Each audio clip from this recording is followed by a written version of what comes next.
Napatayo sa galit si Senator Loren Legarda sa gitna ng pagdinig ng Senate Proactive Response and Oversight for Timely and Effective Crisis Strategy o PROTECT.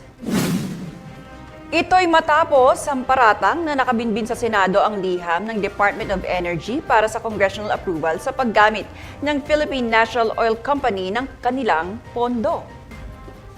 Huwag kayong nagpapalusot dito, ha? Sinasabi nyo, yung letter na sa inyo eh. Tapos nag-break kayo.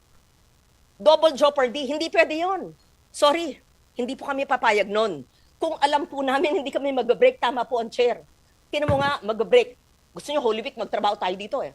Darating lahat ng secretary. Burn the midnight candle. Walang labasan sa kwarto. We are in a crisis. Yan naman ang binigyang diin ni Legarda kung kaya't hindi dapat naaantala ang mga aksyon upang matugunan ang epekto sa bansa ng tensyon sa gitnang silangan. Sinabi naman ni Senator Win Gatchalian na bagamat hindi direktang apektado ang Pilipinas, ay ramdam na ang banta ng kaguluhan sa ekonomiya at enerhiya ng bansa. Kaugnay nito, tututukan ng Protect Committee na pangungunahan ni Gatchalian ang kahandaan ng gobyerno sa pagtaas ng presyo ng langis, inflation, pagkawala ng trabaho, at iba pang epekto ng krisis. Nananawagan din si Senator J.V.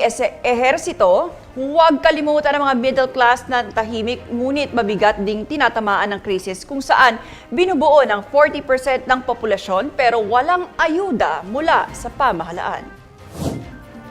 Samantala, pare-parehong mabilis, konkretong aksyon at pagprotekta sa ekonomiya at kabuhayan ng bawat Pilipino ang hiling ng mga senador bilang tugon sa economic emergency.